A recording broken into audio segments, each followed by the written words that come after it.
Donc, Monsieur Assal, vous donnez des cours de cuisine pour les retraités de l'APA. Comment est-ce que vous êtes arrivé jusqu'ici? Vous pouvez expliquer un peu de votre parcours?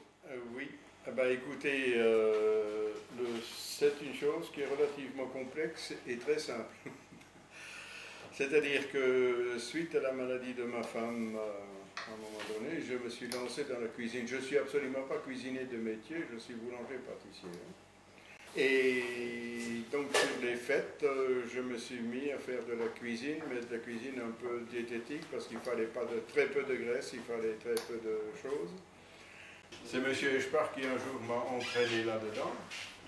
Et mon Dieu, il y avait une place de cuisinier qui était disponible. On avait une cuisine de disponible, il n'y avait personne qui s'en occupait.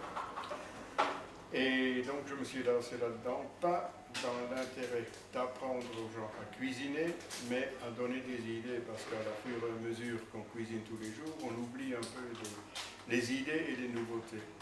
C'est l'histoire justement d'apporter des nouvelles idées régulièrement aux gens,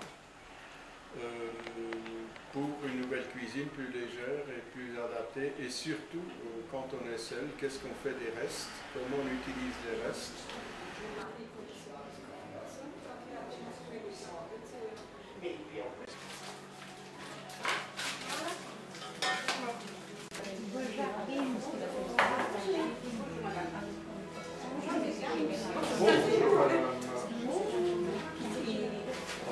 Voilà, alors écoutez, donc pour commencer, j'ai un petit mea culpa à faire.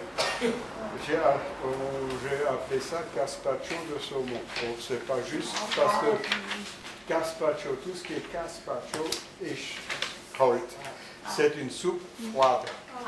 Hein? Et tout ce qui est solide, c'est carpaccio. Donc on va commencer, donc on fait un gazpacho de saumon, on fait un taboulé au surimi. Je ne sais pas si ça vous dit quelque chose. Et donc des fruits rouges. Alors des fruits rouges n'est pas du tout ce que je voulais en fruits rouges, donc on rajoute encore des fruits jaunes. Okay. Alors c'est le moment, si vous trouvez des bonnes mangues, parce que depuis tout le mois, là, j'en ai pas trouvé, sinon je vous aurais ramené des mangues, parce que depuis le mois de juin, c'est la saison des mangues. Nous, on en avait, mais n'était pas bonne. Hein. Ah bon?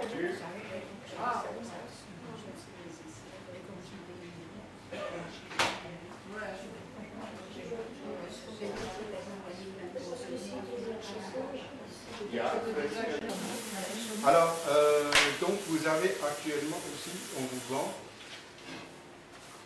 de la truite, déjà en des beaux petits morceaux comme ça de truite, sans peau, sans rien.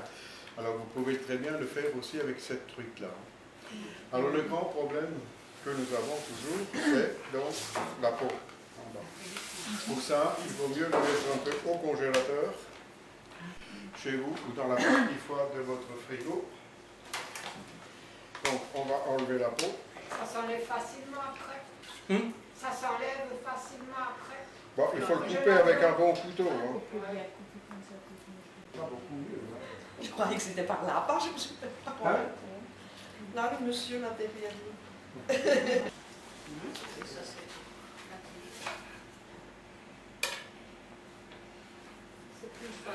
Alors là, il y a un petit inconvénient, c'est que vous avez encore des arêtes ici, donc cela, il faut les tirer avant. Donc vous faites des tranches relativement fines. Ah, c'est chaud.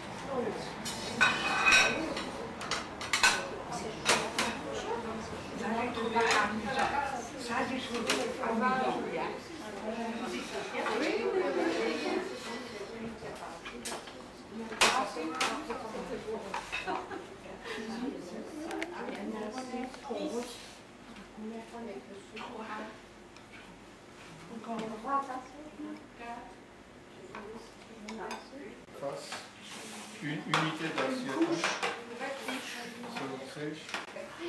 Quand c'est un peu épais, que vous estimez.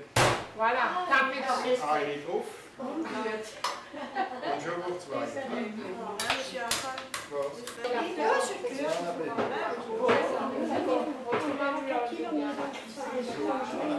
Imaginez-vous que vous êtes obligé de faire du jus de citron. Oui. Bon, je dirais que pour ça, ça va. Parce que vous êtes sûr et certain d'utiliser au minimum un citron entier. Voyez, we daar zo schön in Oui, mais on le voit bien Parce qu'on est tout près. Mais si vous voulez prendre à hachoir, ça va aussi bien. C'est bien, merci madame. Le cornichon, je ne le hache pas. Hein. Le cornichon, je fais des trucs et alors je coupe. En petit. Voilà. C'est bon, hein, pour le reste, il faut le laver. Hein. Mais ça, c'est pas bien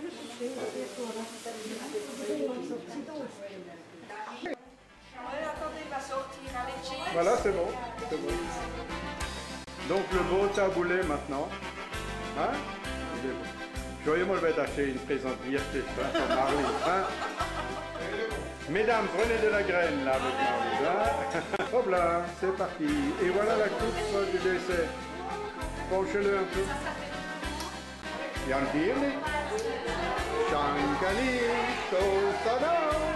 Ayeda, Sif, Sofilata.